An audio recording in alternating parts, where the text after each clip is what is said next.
Na drugo postno nedeljo beremo o spremenjenju na gori.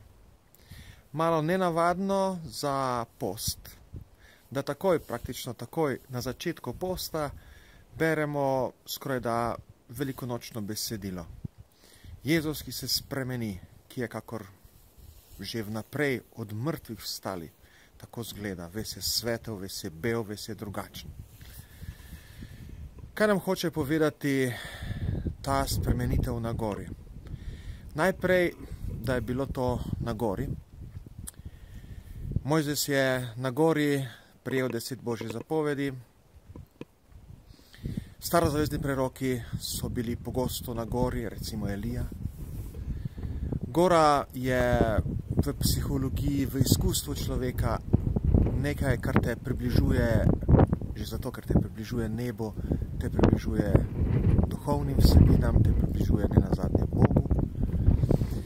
In Jezus izbere goro, da se spremeni pred svojimi, pred tokrat samo 3 učenci.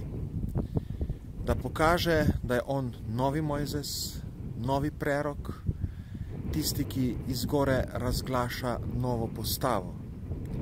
In da ta nova postava nista 2 tabli, 2 kamniti tabli, ampak da je ta nova postava on sam, spremenjen, drugačen.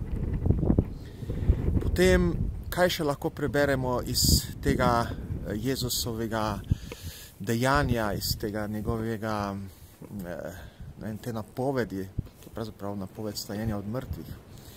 Preberemo še lahko to, da je usoda človeka biti drugačen, ne se spremeniti v smislu, da bi postal neko novo bitje, ampak to, kar si v tem svojem bistvu, ta tvoja narava, to je določeno, da postane drugačno.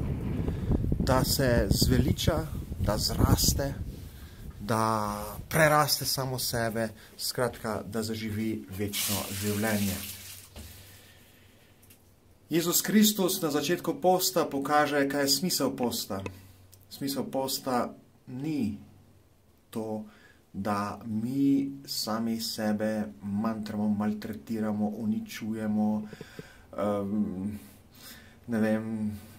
trpinčimo, ampak da na koncu smo obsijani svetlobo.